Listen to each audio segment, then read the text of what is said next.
Shalom, Jemaat GKI Gloria yang dikasihi Tuhan Yesus. Salam sejahtera bagi saudara sekalian.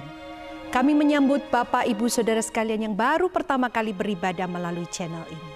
Dimanapun Bapak Ibu saudara berada, baik di Surabaya, luar kota, maupun di luar negeri. Kami percaya kasih Tuhan yang menyatukan kita. Tuhan telah memanggil kita untuk beribadah kepadanya pagi ini. Mari kita mempersiapkan hati kita untuk datang beribadah kepadanya. Tuhan Yesus memberkati. Amin. Sebelum itu ia telah memberi perintahnya oleh Roh Kudus kepada rasul-rasul yang dipilihnya. Kepada mereka ia menunjukkan dirinya setelah penderitaannya selesai, dan dengan banyak tanda ia membuktikan bahwa ia hidup. Sebab selama 40 hari ia berulang-ulang menampakkan diri dan berbicara kepada mereka tentang kerajaan Allah. Pada suatu hari ketika ia makan bersama-sama dengan mereka, ia melarang mereka meninggalkan Yerusalem dan menyuruh mereka tinggal di situ menantikan janji Bapa. Yang demikian katanya, "Telah kamu dengar daripadaku. Sebab Yohanes membaptis dengan air, tetapi tidak lama lagi kamu akan dibaptis dengan Roh Kudus." Maka bertanyalah mereka yang berkumpul di situ, "Tuhan, maukah Engkau pada masa ini memulihkan kerajaan bagi Israel?" Jawabnya, "Engkau tidak perlu mengetahui masa dan waktu yang ditetapkan Bapa sendiri menurut kuasanya.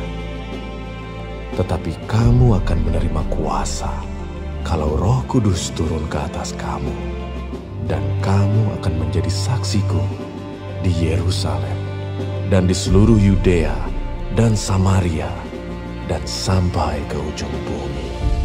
Sesudah ia mengatakan demikian, terangkatlah ia disaksikan oleh mereka, dan awan menutupnya dari pandangan mereka.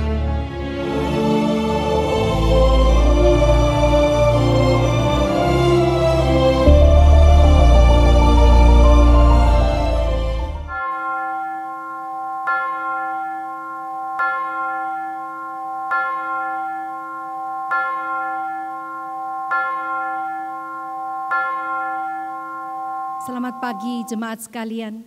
Mari kita bangkit berdiri dan mengikuti kebaktian ini dengan menghadap hadirat-Nya yang kudus dengan penuh hormat. Kita akan mengambil waktu hening sejenak di hadapan-Nya.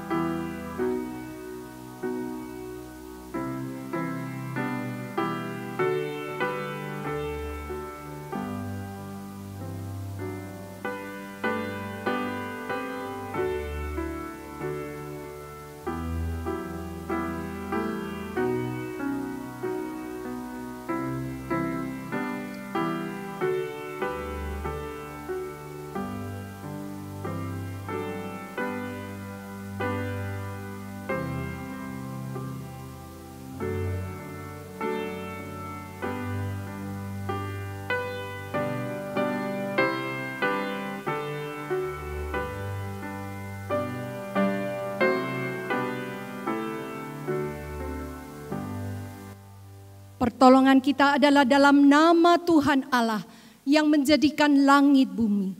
Turunlah kiranya atas kita sekalian kasih karunia dan damai sejahtera dari Allah Bapa, Allah Putra, dan Allah Roh Kudus. Amin.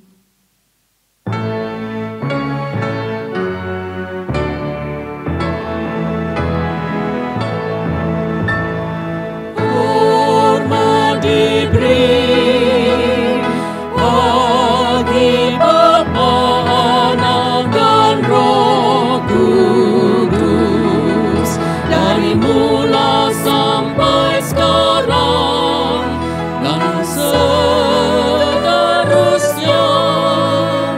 termulia. Amin, amin. Aku mau bersyukur kepada Tuhan dengan segenap hatiku. Aku mau menceritakan segala perbuatan-Mu yang ajaib. Aku mau bersuka cita dan bersukaria karena Engkau. Bermazmur bagi nama-Mu, ya Maha Tinggi. Let there be glory and honor and praises. Glory and honor to Jesus.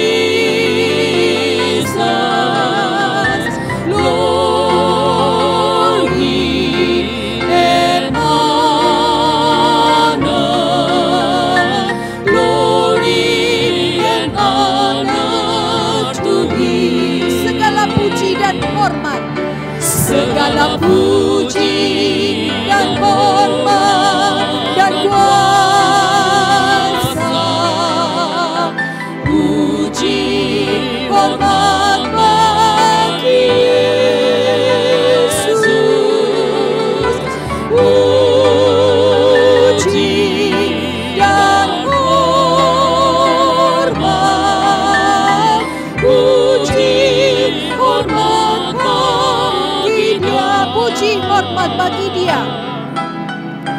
Puji hormat bagi Dia. Terpujilah nama Allah di tempat yang tinggi, yang utus Yesus ke dunia menebus manusia. Puji namanya. Puji namanya, puji namanya, puji muliakan namanya. Puji namanya, puji namanya, puji muliakan namanya. Nama Yesus. Nama Yesus sangat ajaib, Dialah Raja damai yang memerintah segala bangsa sampai selamanya. Agungkan Dia. Puji namanya, puji namanya, puji muliakan namanya. Puji namanya, puji namanya, puji muliakan namanya. Puji muliakan namanya. Puji namanya, puji namanya, puji muliakan namanya. Puji namanya, puji namanya, puji muliakan namanya. Puji muliakan. Puji muliakan namanya.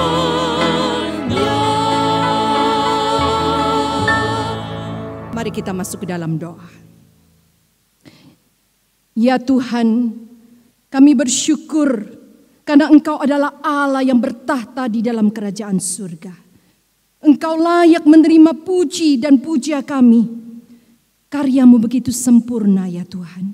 Engkau pencipta, penebus, dan juru selamat kami. Dan Engkau telah naik ke surga, menjadi raja atas segala raja, baik di bumi maupun di surga.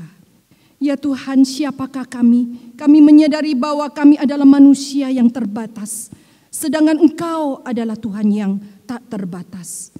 Kami bersyukur karena Engkaulah kami ada sebagaimana kami ada pada hari ini. Ampunilah segala kesalahan kami ya Tuhan, yang kami lakukan baik secara sengaja maupun tidak sengaja. Pulihkan kami kembali agar kami dapat layak untuk datang ke hadirat-Mu yang kudus. Dan sekali lagi teguhkan iman kami melalui ibadah pada hari ini. Inilah doa kami ya Tuhan. Demi nama Tuhan Yesus, Juru Selamat kami yang hidup, kami berdoa. Amin. Yesaya 32 ayat 17 mengatakan, di mana ada kebenaran, di situ akan tumbuh damai sejahtera. Dan akibat kebenaran ialah ketenangan dan ketentraman untuk selama-lamanya. Jemaat dipersilakan duduk. Saudara, setiap kita pasti menambahkan ketenangan dan ketentraman dalam kehidupan ini, bukan? Dengan wabah COVID ini, Saya percaya saudara dan saya mengalami satu situasi yang membuat kita mudah gelisah, panik, maupun kadang menyalahkan Tuhan. Dan mungkin bertanya-tanya kepada Tuhan, sampai kapan pandemi ini akan berakhir Tuhan? Secara tidak sadar mungkin ada kemarahan yang ada di dalam hati kita. Kekecewaan karena kita menemukan kenyataan yang tidak sesuai dengan harapan kita. Padahal jika kita melihat kebaikan Tuhan itu nyata bagi setiap kita. Mudah untuk melihat kebaikan Tuhan pada saat semuanya lancar. Tapi bagaimana pada saat susah? Apakah saudara dan saya tetap bisa mengasihinya? Mari kita memohon kepada Tuhan menyelidiki kita.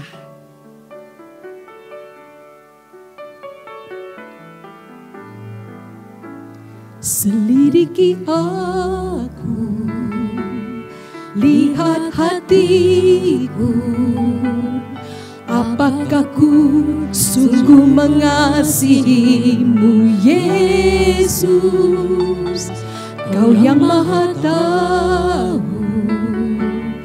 dan menilai hidupku, tak ada yang tersembunyi bagi. Selidiki aku, mari kita datang pada.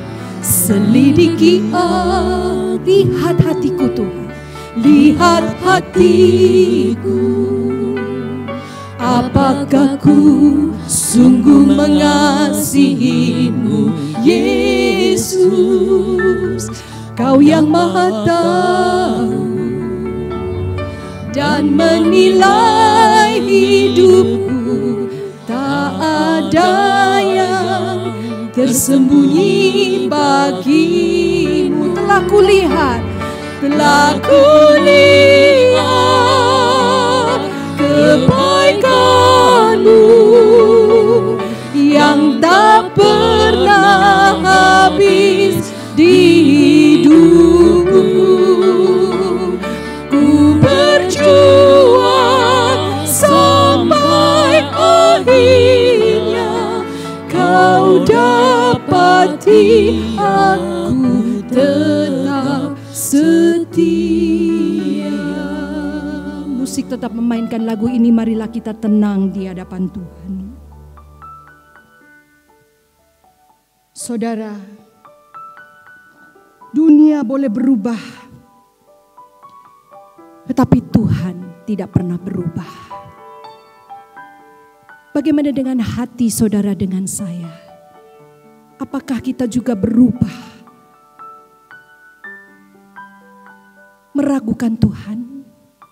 Ingatlah kebaikan Tuhan ada di dalam hati kita, di dalam hidup kita.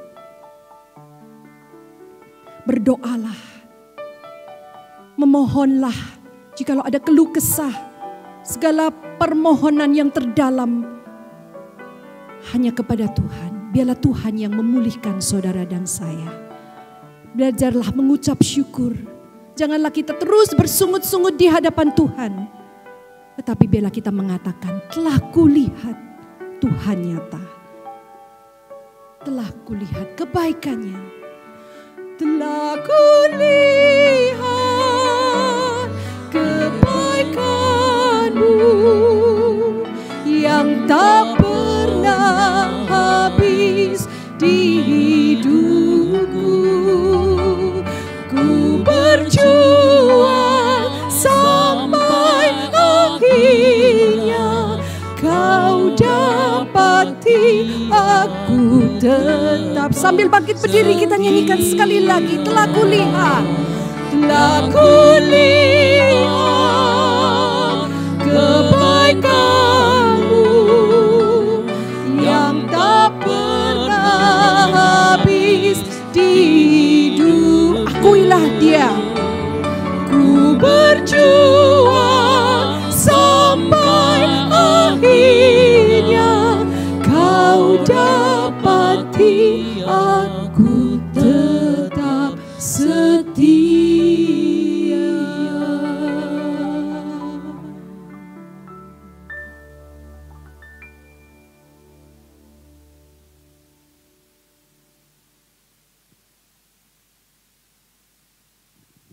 Bapak Ibu Saudara jemaat yang terkasih, kita akan bersama-sama menaikkan beberapa pokok doa dan kita akan mengakhirinya dengan doa Bapa kami. Mari kita masuk di dalam doa.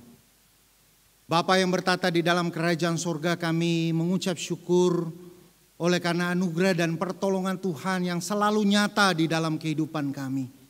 Di tengah-tengah situasi dan kondisi seperti ini, di tengah-tengah serangan virus corona di mana-mana Tuhan, kami masih tetap boleh melihat akan pertolongan dan cinta kasih Tuhan yang terus nyata dalam kehidupan kami hari lepas hari. Kami mau berdoa kiranya Tuhan terus menjaga dan memelihara iman kami, sehingga di tengah-tengah situasi yang sulit sekalipun kami boleh tetap percaya dan berharap serta bersandar kepada Tuhan dan firman-Nya. Bapa yang bertata di dalam kerajaan surga, kami juga tak lupa berdoa Bapa untuk jemaat-jemaat Tuhan di mana mereka berada. Hari-hari ini mungkin hari-hari yang sulit bagi mereka, hari-hari yang penuh pergumulan, oleh karena bukan hanya masalah virus corona ini Tuhan, tetapi efek daripada virus ini telah membuat perekonomian di mana-mana menjadi lumpuh. Kami mau berdoa kiranya Tuhan terus bekerja di antara anak-anak-Mu, di antara segenap umat-Mu, untuk boleh saling memperhatikan, saling membantu satu dengan yang lain, saling menguatkan bukan hanya di dalam kerohanian mereka, tetapi boleh saling memperhatikan di dalam kebutuhan-kebutuhan hidup mereka hari lepas hari. Bapa, kami percaya bahwa ketika kami melewati semuanya ini, ada tangan Tuhan yang terus menyertai dan memimpin akan setiap kami. Tuhan, kami mau berdoakan gereja Tuhan di dalam seluruh penata layanan yang sudah dipersiapkan terkait dengan masalah virus corona ini. Kami mau berdoa Bapa, kiranya penata layanan yang diberikan, baik pujian, doa dan firman Tuhan yang dilakukan melalui streaming online, itu sekali lagi boleh menguatkan jemaat Tuhan, boleh memampukan mereka untuk tetap melihat Tuhan di tengah-tengah situasi seperti ini. Kami juga tak lupa berdoa Bapa untuk pemerintah dan bangsa negara kami. Kami tahu mereka sudah bekerja dengan jerih payah, mereka sungguh-sungguh berusaha untuk menyelesaikan masalah virus corona ini. Namun kami percaya bahwa Tuhan akan terus menyertai, Tuhan akan memberikan hikmat kepada para pemimpin bangsa negara kami, presiden, wakil presiden, para menteri, dan seluruh jajaran pemerintahan. Kiranya Tuhan terus menyertai, memberikan mereka kekuatan, hikmat senantiasa, sehingga kebijakan dan keputusan yang mereka ambil boleh sungguh-sungguh akan menguatkan dan membangun akan kehidupan berbangsa dan bernegara. Masyarakat Indonesia boleh menaruh pengharapan dan kepercayaan mereka kepada pemerintah yang ada. Bahkan lebih daripada itu Bapa, ada jalan keluar yang Tuhan siapkan bagi persoalan yang dihadapi bangsa dan negara kami hari ini. Bapa, di tengah-tengah momen seperti ini kami mau berdoa bahwa melalui peringatan akan kenaikan Tuhan Yesus, kami segenap umat Tuhan boleh tetap setia di dalam iman kami, boleh terus menjalankan akan tugas panggilan kami untuk hidup di tengah-tengah dunia ini dengan bersandar dan berharap kepada Tuhan. Bahkan lebih daripada itu kami boleh dimampukan untuk mengerjakan akan tugas pelayanan kami, panggilan kami untuk terus memberitakan Injil. Dan biarlah mereka-mereka yang belum percaya, mereka-mereka yang kehilangan harapan, mereka-mereka yang sedang putus asa, boleh mendengar Injil kekuatan daripada Tuhan, boleh senantiasa memiliki semangat dan pengharapan di dalam Tuhan. Terima kasih Bapa, terima kasih. Kami serahkan doa dan sembahyang syukur kami ini, dan kami akan sempurnakan dengan doa agung yang Tuhan sudah ajarkan kepada murid-murid-Mu 2000 tahun yang lalu. Dan hari ini kami akan ucapkan secara bersama-sama. Bapa kami di dalam surga, dikuduskanlah nama-Mu, datanglah kerajaan-Mu, jadilah kehendak-Mu di bumi seperti di surga. Berikanlah kami pada hari ini makanan kami yang secukupnya, dan ampunilah kami akan kesalahan kami, seperti kami juga mengampuni orang yang bersalah kepada kami. Dan jangan bawa kami ke dalam pencobaan, tetapi lepaskanlah kami daripada yang jahat. Karena Engkaulah yang punya kerajaan dan kuasa dan kemuliaan dan sampai selama-lamanya. Amin.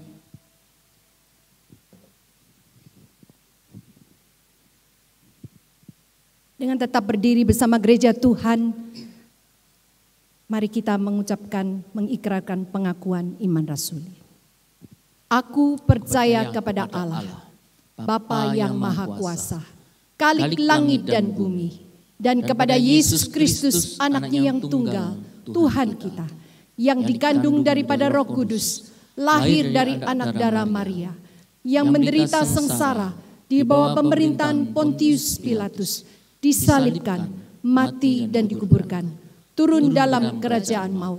Pada hari yang ketiga, bangkit pula dari antara orang mati, naik ke surga, duduk di sebelah kanan Allah, Bapa yang Maha Kuasa.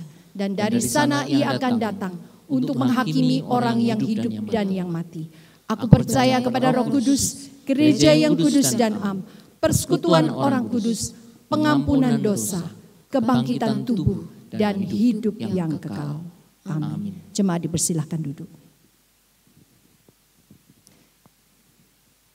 Kita adalah manusia yang rapuh, dan kita membutuhkan Yesus yang adalah sumber kebenaran dan sumber kekuatan kita. Marilah kita mendekat kepada Tuhan dan memohon dibentuk melalui kebenaran firman-Nya. Dan biarlah kita senantiasa lebih meneladani Dia. Ku mau seperti-Mu Yesus. Siapkan hati saudara untuk mendengarkan firman Tuhan. Dan biarlah Tuhan yang berbicara melalui hamba-Nya.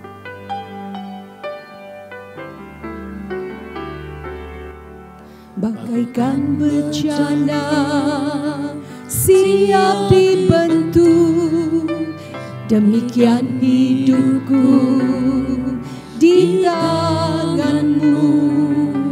Dengan urapan kuasa Roh-Mu, ku dibaharui selalu.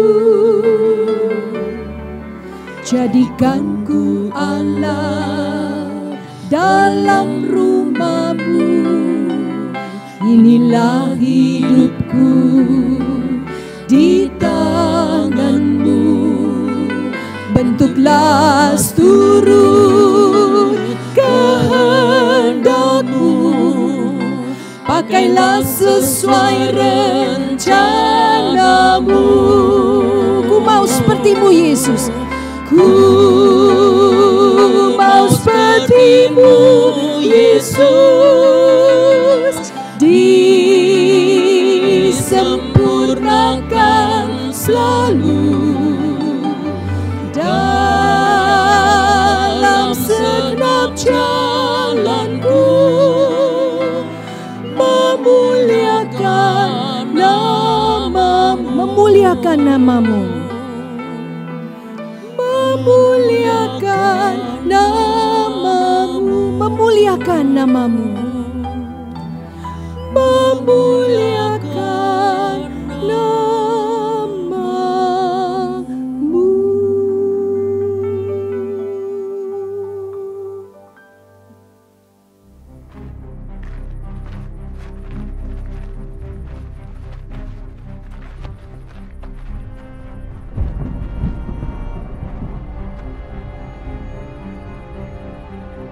You will be my witnesses in Jerusalem, and in all Judea and Samaria, and to the ends of the earth. Go into the world and preach the gospel to all creation.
Selamat pagi Bapak Ibu Saudara sekalian, senang sekali di pagi hari ini kita masih bisa bersama-sama beribadah bersama-sama.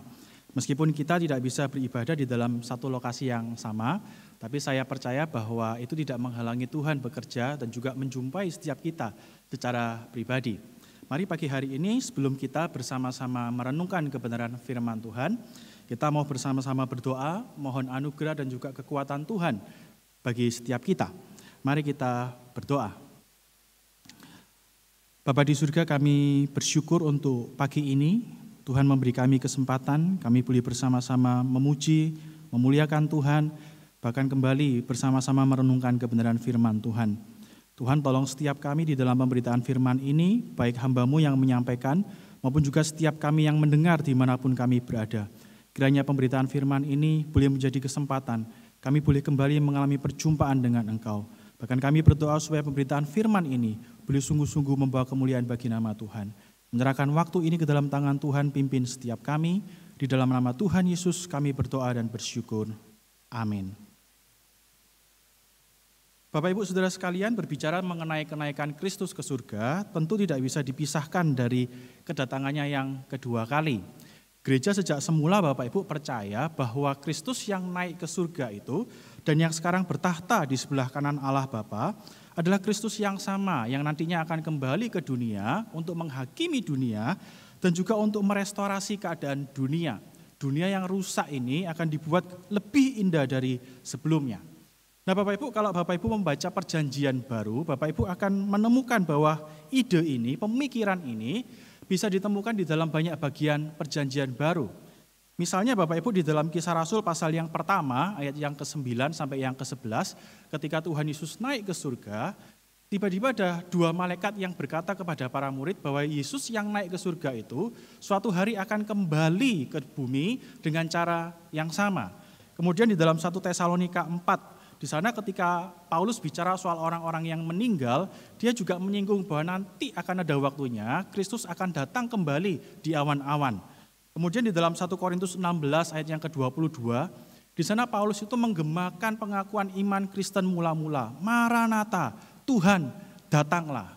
Bahkan kalau kita baca di dalam 2 Petrus pasal yang ketiga misalnya, di sana Bapak Ibu Petrus itu panjang lebar membahas, memberikan jawaban kepada orang-orang yang mempertanyakan apakah Tuhan itu sungguh-sungguh akan datang kedua kali. Nah Bapak Ibu intinya di dalam perjanjian baru kita bisa menemukan bahwa ternyata kedatangan Kristus, kenaikan dan kedatangan Kristus kedua kali merupakan hal yang penting bagi gereja mula-mula. Nah Bapak Ibu menariknya begini, sebelum Tuhan Yesus naik ke surga, ternyata Tuhan Yesus sempat memberitahu kita para muridnya mengenai hal apa yang harus kita lakukan di dalam masa penantian tersebut. Bapak Ibu ketika Tuhan Yesus naik ke surga dan kemudian dia akan datang kedua kali, di tengah-tengah interval waktu di antara keduanya, Tuhan tidak ingin murid-muridnya bersikap pasif atau statis. Tuhan ingin kita semua melakukan satu hal yang dia perintahkan. Singkatnya Tuhan ingin kita menjadi saksinya dimanapun kita berada. Nah Bapak Ibu bicara soal topik ini ada dua bagian firman Tuhan yang relevan dengan pembahasan kita pada pagi hari ini. Bagian yang pertama terambil dari Matius pasal 24 dan 25. Bagian yang kedua terambil dari Kisah Rasul pasal yang pertama ayat yang ke-6 sampai yang ke-8. Saya akan membacakan untuk Bapak Ibu Saudara sekalian bagian yang pertama. Tentu saja kita tidak akan membaca Matius 24 dan 25 secara keseluruhan. Saya hanya akan membacakan Matius pasal 25 ayat yang ke-20 sampai 23. Begini bunyi firman Tuhan. Hamba yang menerima 5 talenta itu datang dan ia membawa laba 5 talenta. Katanya, Tuan, 5 talenta Tuan percayakan kepadaku. Lihat, aku telah beroleh laba 5 talenta. Maka kata tuannya itu kepadanya, baik sekali perbuatanmu itu, hai hambaku yang baik dan setia. Engkau telah setia dalam perkara kecil, aku akan memberikan kepadamu tanggung jawab dalam perkara yang besar. Masuklah dan turutlah dalam kebahagiaan Tuanmu. Lalu datanglah hamba yang menerima 2 talenta itu, katanya, Tuan, 2 talenta Tuan percayakan kepadaku. Lihat, aku telah beroleh laba 2 talenta. Maka kata tuannya itu kepadanya, baik sekali perbuatanmu itu, hai hambaku yang baik dan setia. Engkau telah setia memikul tanggung jawab dalam perkara yang kecil. Aku akan memberikan kepadamu tanggung jawab dalam perkara yang besar. Masuklah dan turutlah dalam kebahagiaan Tuanmu. Bagian yang kedua terambil dari Kisah Rasul pasal yang pertama, ayat yang ke-6 sampai yang ke-8. Begini bunyi firman Tuhan. Maka bertanyalah mereka yang berkumpul di situ, Tuhan maukah engkau pada masa ini memulihkan kerajaan bagi Israel? Jawabnya, engkau tidak perlu mengetahui masa dan waktu yang ditetapkan Bapa sendiri menurut kuasanya. Tetapi kamu akan menerima kuasa kalau Roh Kudus turun ke atas kamu. Dan kamu akan menjadi saksiku di Yerusalem dan di seluruh Yudea dan Samaria dan sampai ke ujung bumi. Amin. Bapak Ibu bicara soal Matius pasal 24 dan 25 tadi, harus diakui bagian ini Bapak Ibu merupakan salah satu bagian yang paling sulit di dalam perjanjian baru. Kalau Bapak Ibu membaca tafsiran-tafsiran Injil Matius atau membaca karya-karya seputar Injil Matius, Bapak Ibu akan menemukan bahwa ternyata para sarjana memiliki beberapa pandangan yang berbeda. Nah, inti perbedaan mereka Bapak Ibu, para sarjana ini berbeda pendapat tentang peristiwa manakah yang dibicarakan di dalam Matius pasal 24 ini. Ada sebagian sarjana perjanjian baru yang berpikir begini, Matius 24 ini bicara soal peristiwa yang akan terjadi di akhir zaman. Bicara soal peristiwa-peristiwa yang akan mendahului kedatangan Tuhan kedua kali. Nah, di sisi lain Bapak Ibu ada beberapa sarjana perjanjian baru yang berpikir bahwa peristiwa ini bukan bicara soal kedatangan Tuhan yang kedua kali. Peristiwa ini Bapak Ibu bicara soal kehancuran Bait Allah. Bicara soal kejatuhan Yerusalem yang terjadi pada tahun 70 Masehi. Ada lagi Bapak Ibu yang berpikir begini, mungkin peristiwa ini bicara soal kejatuhan Yerusalem, tetapi maknanya itu juga bisa diterapkan untuk akhir zaman. Ada bermacam-macam pandangan Bapak Ibu. Nah Bapak Ibu, di tengah perbedaan interpretasi tersebut, saya pribadi setuju dengan pandangan seorang sarjana yang bernama Tan Kim Hwat. Ada dua alasan kenapa saya setuju dengan pemikiran tokoh ini. Yang pertama karena menurut saya penjelasan Tan Kim Hwat itu lebih sesuai dengan konteks dari teks ini. Yang kedua kenapa saya setuju, karena dia dulu adalah dosen pembimbing saya, jadi saya harus setuju dengan dosen saya begitu ya. Nah Bapak Ibu, singkatnya begini, di dalam bagian ini Bapak Ibu, Tuhan Yesus itu bicara soal dua peristiwa. Peristiwa yang pertama yang Tuhan bicarakan itu memang bicara soal kejatuhan Yerusalem, atau lebih tepatnya kehancuran bait suci. Kalau Bapak Ibu baca di dalam Matius pasal yang ke-24 tadi, di bagian awal ayat yang pertama, kemudian ayat yang kedua dan yang ketiga, Bapak Ibu akan menemukan begini, bahwa waktu itu para murid dan Tuhan Yesus berjalan di sekitar Bait Allah. Menurut Lukas dan Markus, ketika mereka sedang berjalan, para murid ini mengagumi keindahan Bait Allah. Nah di saat mereka mengagumi keindahan Bait Allah, Tuhan bilang begini, akan ada waktunya Bait Allah ini akan dihancurkan. Bahkan sedemikian hancurnya Tuhan katakan tidak akan ada satu batu yang terletak di atas batu yang lain. Nah murid-murid ini kemudian jadi kepo Bapak Ibu begitu ya. Mereka bertanya kepada Tuhan Yesus, Tuhan kapan itu akan terjadi? Sehingga begini Bapak Ibu, Matius pasal 24 di bagian awalnya itu harus dilihat terkait dengan pertanyaan para murid mengenai kehancuran Bait Allah. Jadi peristiwa yang pertama yang dibicarakan di sini Bapak Ibu soal kehancuran Bait Allah. Peristiwa yang kedua yang dibicarakan Tuhan Yesus di sini Bapak Ibu itu soal kedatangannya yang kedua kali. Nah, dua peristiwa ini Bapak Ibu memang memiliki kaitan. Kalau Bapak Ibu baca di dalam bahasa aslinya, Tuhan itu sebenarnya menggunakan gambaran perempuan yang mau melahirkan gitu ya. Peristiwa yang pertama, kehancuran Bait Allah itu menjadi awal mula yang menunjukkan bahwa peristiwa yang kedua ini nanti akan semakin mendekat gitu ya. Jadi seibarat perempuan yang mau melahirkan, kejatuhan Bait Allah itu menjadi sakit yang mula-mula, sakit yang pertama, dan nanti ada interval waktu yang kita tidak tahu berapa lama, sampai nanti peristiwa yang kedua, kelahiran bayinya atau kedatangan Tuhan yang kedua kali, itu terjadi. Jadi Tuhan singkatnya bicara soal dua peristiwa, kejatuhan Yerusalem, kehancuran Bait Allah, dan kedatangan Tuhan yang kedua kali. Di antara dua peristiwa ini Bapak Ibu ada sebuah interval waktu yang lama, yang kita tidak pernah tahu berapa panjangnya. Nah tetapi Bapak Ibu di dalam Matius pasal 24 ini sebenarnya yang menjadi penekanan Tuhan begini. Tuhan ingin menunjukkan kepada kita bahwa ternyata dua peristiwa ini memiliki perbedaan. Apa perbedaannya? Perbedaannya begini Bapak Ibu. Kalau peristiwa yang pertama itu bisa diketahui, ada tanda-tandanya. Bapak Ibu, tanda-tanda yang Tuhan bicarakan di dalam Matius 24 yang bicara soal gempa dan sebagainya, peperangan, kelaparan, itu bicara secara khusus mengenai tanda-tanda kehancuran Bait Allah, kejatuhan Yerusalem. Nah Tuhan katakan peristiwa yang pertama, kehancuran Bait Allah, itu bisa diperkirakan kapan terjadinya. Karena ada peristiwa-peristiwa yang mendahului. Tapi Tuhan katakan peristiwa yang kedua, kedatangan Tuhan yang kedua kali, itu tidak bisa diketahui kapan terjadinya. Tidak bisa diperkirakan, tidak ada tanda-tanda yang mendahului. Bapak Ibu bahkan di Matius pasal yang ke-24, ayat yang ke-37 sampai yang ke-44, Di sana Tuhan itu katakan begini, bahwa kedatangannya yang kedua kali itu digambarkan seperti pencuri yang datang. Bapak Ibu, yang namanya pencuri pasti datang enggak kasih tanda, benar ya? Enggak menunjukkan tanda-tanda. Tidak ada pencuri yang kalau mau mencuri di rumah kita kasih WhatsApp dulu begitu ya. Tolong nanti malam kamu tidur saja, ya kan? Kalau kamu mendengar suara-suara gelodak, nah itu saya gitu ya. Jadi enggak usah bangun gitu ya. Tidak ada pencuri yang seperti itu pencuri yang terlalu santun Bapak Ibu, benar ya? Bapak Ibu, yang namanya pencuri datang tiba-tiba, tahu-tahu barang kita hilang begitu ya. Nah Tuhan gambarkan kedatangannya seperti itu, tidak ada tanda yang mendahului, tidak ada peristiwa spektakuler yang memulai, tapi tiba-tiba terjadi Tuhan datang. Bahkan kalau kita baca di Matius pasal 24 bagian awal, ayat yang ke-37 sampai 42, Tuhan katakan begini, kedatangannya itu akan terjadi ketika orang-orang itu makan, minum, kawin, dan mengawinkan. Maksudnya Tuhan begini, kedatangannya itu akan terjadi ketika semua itu nampak berjalan seperti biasa. Tidak ada tanda spektakuler. Ketika orang mungkin berpikir, wah kayaknya Tuhan nggak datang nih, tiba-tiba Tuhan datang. Jadi Bapak Ibu, Tuhan ingin menekankan kepada kita bahwa kedatangannya itu berbeda dengan kehancuran bait Allah. Kalau kehancuran bait Allah bisa diperkirakan, ada peristiwa yang mendahului, tapi kedatangan Tuhan yang kedua kali, tidak ada yang tahu. Tiba-tiba terjadi seperti pencuri, bahkan terjadi di waktu yang kita tidak pernah duga. Nah Bapak Ibu, menyikapi ketidaktahuan kita mengenai kapan Tuhan datang, Tuhan tidak mengajar kita untuk begini, coba kamu hitung-hitung ya, kira-kira kapan saya akan datang. Tuhan tidak mengajar kita menghitung tanggal kedatangannya.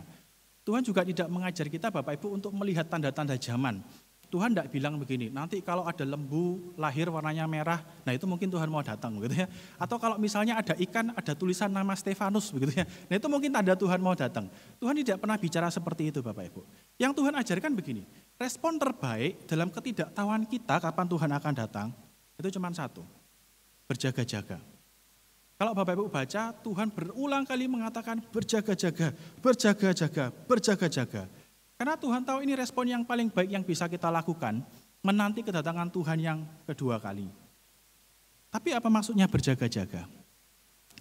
Bapak Ibu, tentu saja ketika Tuhan bilang berjaga-jaga, itu tidak berarti kita nanti lihat langit terus tiap hari begitu ya. Nanti kalau ditanya sama temannya, ngapain kamu nunggu kira-kira Tuhan datang apa enggak hari ini? Bukan seperti itu Bapak Ibu yang Tuhan maksud. Bapak Ibu, Matius pasal 25, bagian yang kita baca tadi, perumpamaan tentang talenta, memberitahu kita tentang sebuah aspek dari berjaga-jaga.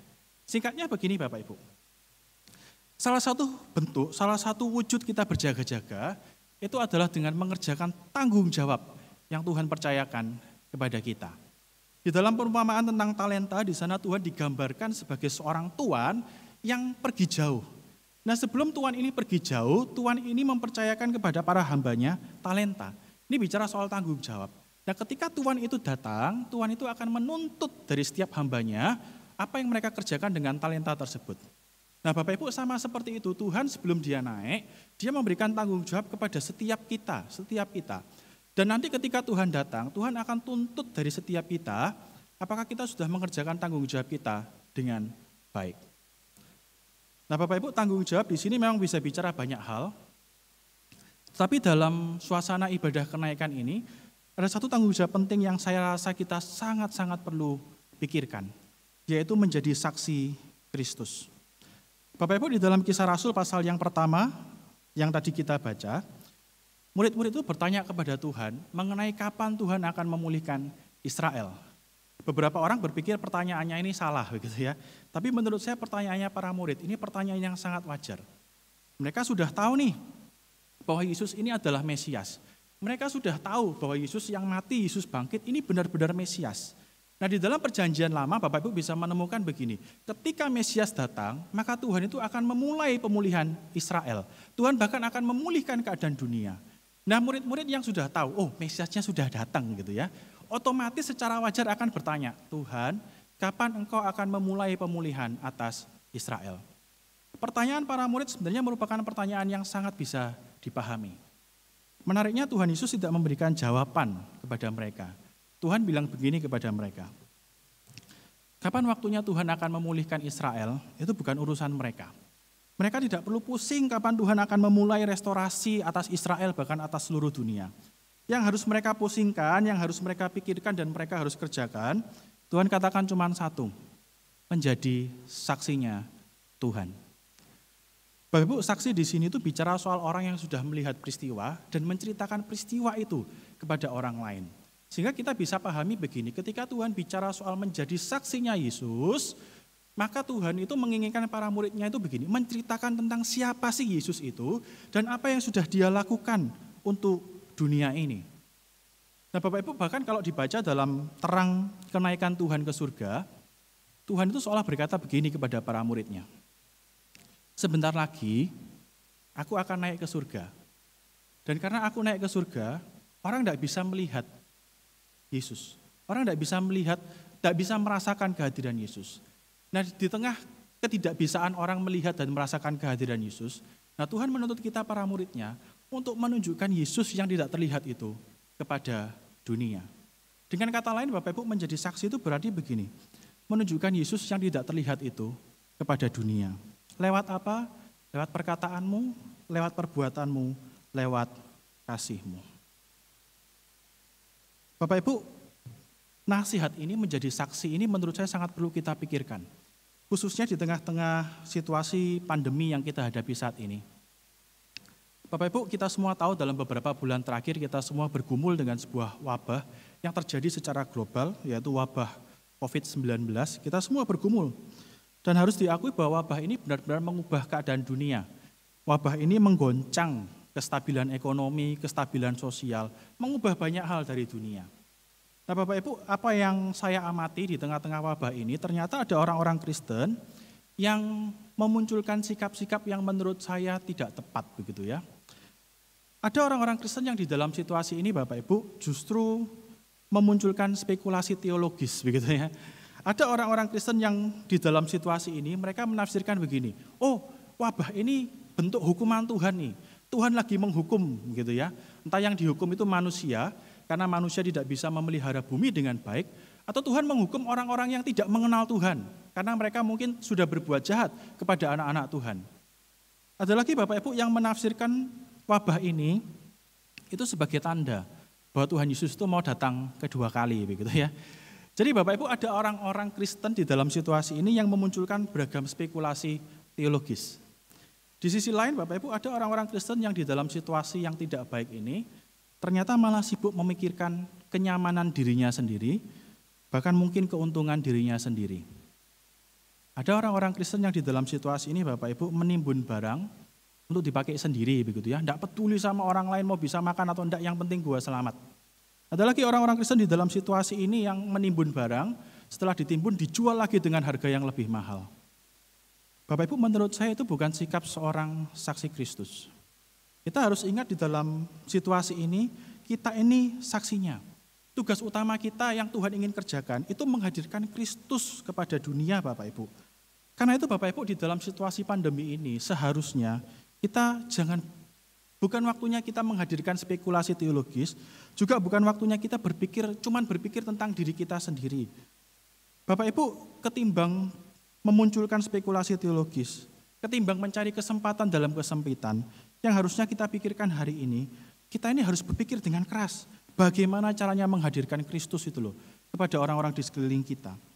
Pikirkan bagaimana kita ini menggunakan apa yang Allah percayakan kepada kita, untuk menghadirkan Yesus kepada dunia.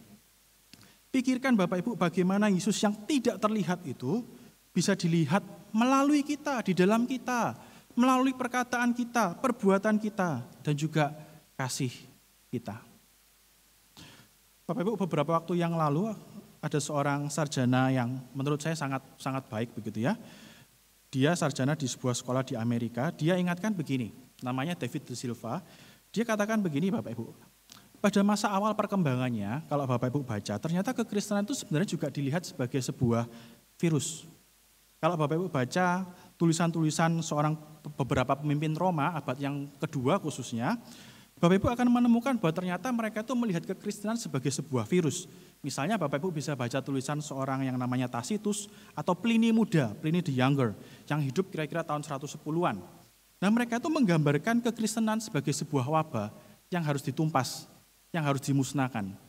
Mereka bilang wabah ini dimulai di Yerusalem dengan Yesus itu sebagai sumber utama virusnya begitu ya, dalam tanda kutip. Nah virus ini berusaha ditumpas Tapi ternyata tidak bisa. Bahkan kita semua tahu hingga hari ini virus ini sudah menyebar kemana-mana. Kekristenan menyebar kemana-mana. Nah, David de Silva kemudian ingatkan kita begini. Mungkin di tengah wabah ini, kita perlu mengingat kembali panggilan kita sebagai, dalam tanda kutip, sebagai virus. Bedanya begini Bapak Ibu. Bila di dalam wabah ini, corona itu menyebarkan penyakit, menyebarkan kematian, menyebarkan ketakutan, maka kita sebagai pembawa-pembawa virus Kristus itu dalam tanda kutip, kita harusnya berlomba menularkan kasih, menularkan kebaikan Allah seluas-luasnya. Sama seperti yang sudah dilakukan oleh para pendahulu kita di masa lalu. Bapak Ibu percayalah wabah yang kita hadapi ini bukan wabah yang pertama dihadapi oleh umat manusia. Bahkan kalau kita mau jujur, jumlah korban yang ditelan oleh wabah ini tidak sebanyak atau belum sebanyak korban yang ditelan oleh wabah-wabah yang terjadi sebelumnya. Nah Bapak Ibu, sekitar abad ketiga sempat terjadi sebuah wabah di wilayah kekuasaan Roma, sekitar tahun 250 sampai tahun 260. Wabah ini sedemikian besar Bapak Ibu, sehingga menurut catatan sejarah, wabah ini membunuh hampir 60% penduduk yang ada di Alexandria, di Mesir. Bahkan bukan hanya itu Bapak Ibu, di kota Roma sendiri, sempat terjadi angka kematian itu mencapai 5.000 orang tiap harinya. Jadi wabahnya itu benar-benar sangat besar. Nah, apa yang menarik perhatian saya itu bukan wabahnya. Apa yang menarik perhatian saya, catatan Eusebius, seorang sejarawan gereja abad keempat, mengenai hal-hal yang dilakukan oleh orang Kristen pada wabah itu di bawah kepemimpinan seorang yang bernama Dionysius. Saya bacakan begini Bapak Ibu. Ini yang ditulis oleh Eusebius.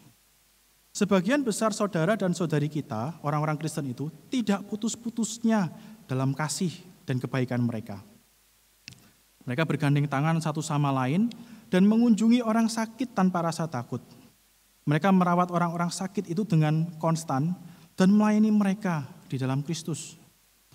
Dan banyak saudara-saudari itu, orang-orang Kristen itu maksudnya, mati bersama mereka, maksudnya orang-orang yang sakit itu, dengan sangat gembira.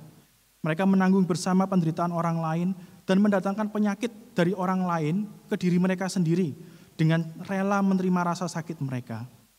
Banyak di antara orang-orang Kristen itu yang merawat orang-orang yang sakit dan memberi kekuatan pada orang lain, akhirnya mati.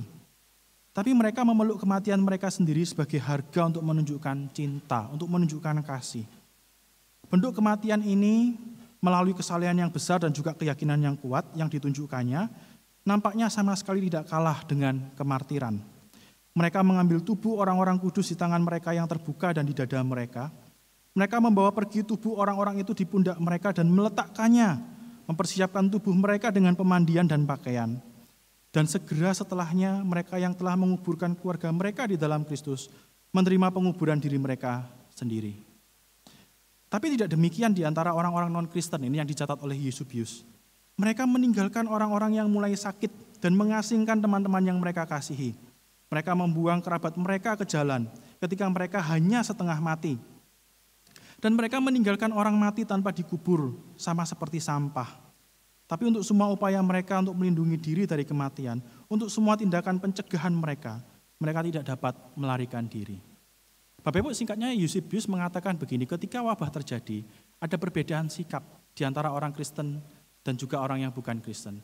Ketika orang yang bukan Kristen tidak peduli dengan sekelilingnya, bahkan kerabatnya ketika baru setengah mati sudah dibuang kayak sampah, tapi orang-orang Kristen rela merawat orang-orang yang sakit itu. Mereka bahkan rela mati ketularan sakit itu. Mereka menguatkan orang yang sakit itu, menguburkan mereka. Mereka benar-benar menunjukkan bagaimana Kristus kepada orang-orang yang sakit itu. Bapak Ibu, saya harap semangat yang sama juga menjadi semangat kita hari ini. Saya bersyukur gereja kita sudah mengambil sikap tindakan yang luar biasa. Bapak Ibu mungkin tahu gereja kita sudah mengumpulkan sembako, kemudian juga dibagikan kepada banyak orang yang membutuhkan, baik jemaat maupun bukan jemaat. Itu langkah yang luar biasa. Tapi saya berdoa Bapak Ibu supaya semangat ini juga menjadi semangat setiap kita secara pribadi. Semangat setiap Anda yang hari ini sedang menyaksikan khotbah ini. Kita semua harus ingat, kita punya tugas untuk menghadirkan Kristus. Mungkin Anda tidak harus merawat orang-orang yang sakit itu, tapi ada banyak cara Anda bisa menghadirkan Kristus. Lewat berbagi, lewat menguatkan mereka, Ada banyak cara untuk menunjukkan Kristus kepada mereka, baik lewat pikiran, perkataan, perbuatan, maupun kasih kita. Bapak Ibu, saya berharap nyanyian yang tadi kita nyanyikan, kita berharap kita menjadi hamba yang setia di hadapan Tuhan, tidak hanya menjadi nyanyian, tapi kita mau sungguh-sungguh menghidupi panggilan kita sebagai hamba, sebagai saksi yang menghadirkan Kristus kepada dunia. Saya berdoa Bapak Ibu supaya nanti ketika Tuhan datang kedua kali, Tuhan akan berkata kepada kita begini, masuklah dalam kesukaanku, hai kamu hambaku yang setia. Kamu yang ketika wabah corona terjadi mau berbagi dengan saudaramu yang kekurangan. Kamu yang ketika wabah corona terjadi mau menelpon keluargamu atau saudaramu atau saudara seimanmu yang sedang bergumul dengan kehidupan mereka, mau menguatkan mereka. Kamu yang di tengah keadaan yang sulit tetap mau menghadirkan Kristus kepada orang-orang di sekelilingmu. Saya berdoa Bapak Ibu ketika Tuhan datang, Tuhan sungguh-sungguh mendapati kita sebagai hamba yang setia, hamba yang mengerjakan tugas dengan baik, yang terus berusaha menghadirkan Kristus dimanapun kita berada, menjadi saksi Kristus, bahkan di tengah-tengah situasi sulit, termasuk di tengah pandemi yang kita hadapi hari ini. Kiranya Tuhan boleh menolong kita semua. Mari kita berdoa.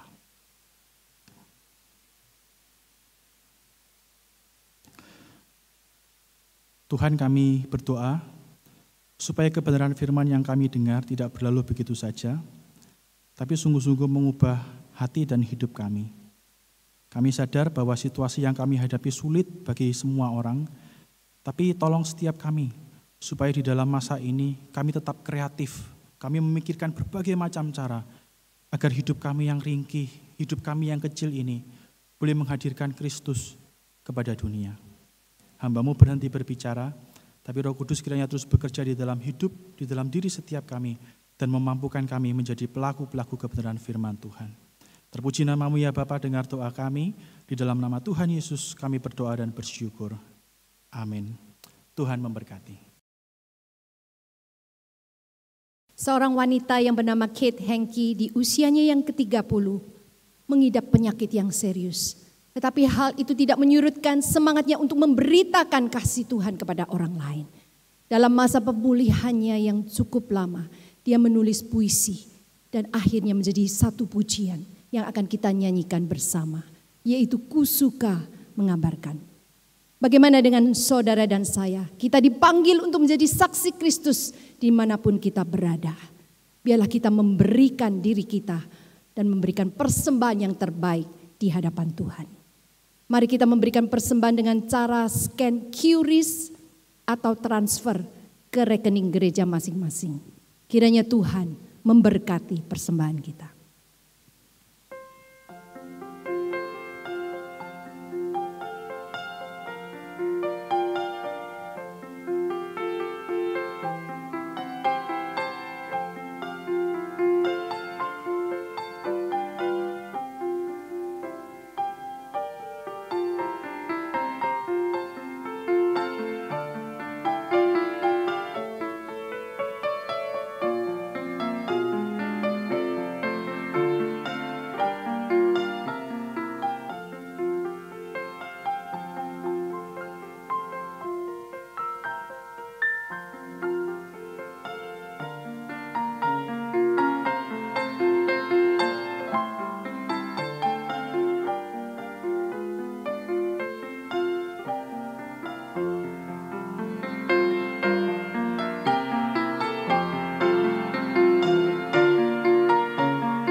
Ku suka mengabarkan indahlah Injilnya yang melebihi emas dan segala hartaku.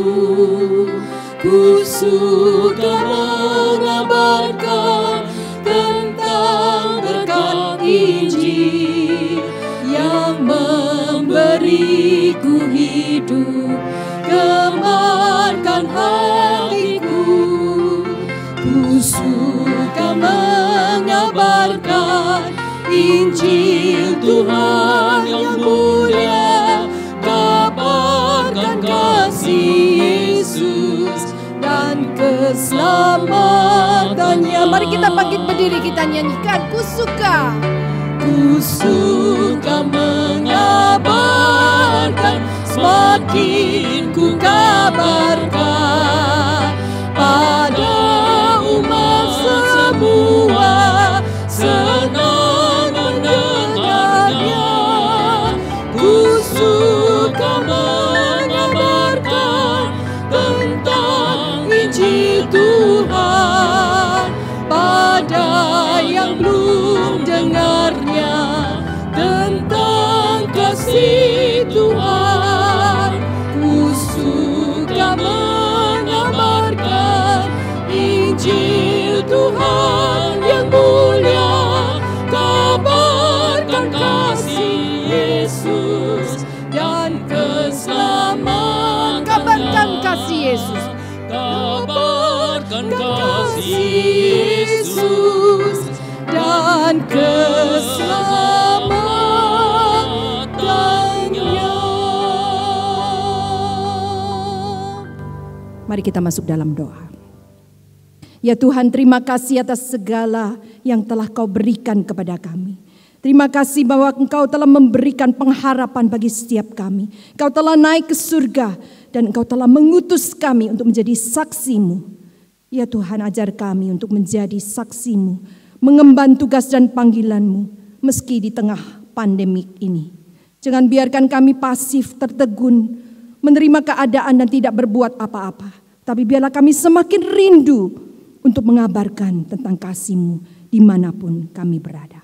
Pakai hidup kami ya Tuhan, untuk menjadi saluran berkat bagi orang lain dan bagi keluarga dan bagi siapapun yang kami temui. Berkati persembahan kami, hanya di dalam nama Tuhan Yesus Juru Selamat kami yang hidup, kami berdoa. Amin. Bagi Dia satu-satunya Allah yang penuh hikmat, oleh Yesus Kristus segala kemuliaan sampai selama-lamanya.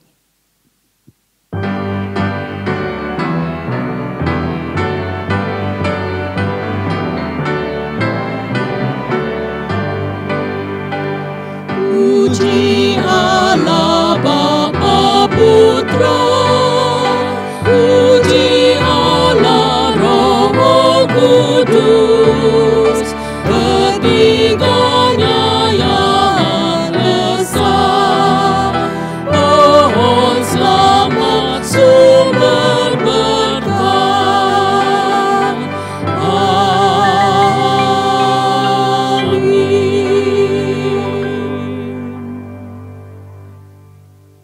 Mari jemaat yang terkasih di dalam Tuhan, kita arahkan hati kita untuk menerima berkat dari Tuhan.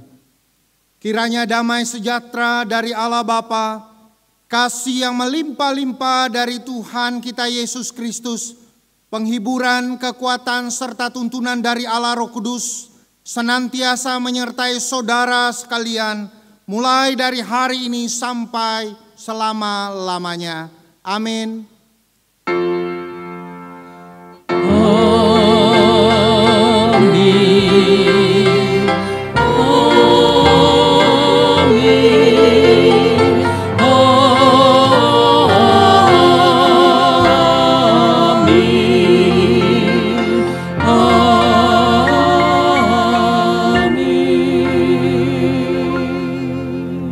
Jemaat dipersilakan duduk. Tuhan memberkati saudara sekalian.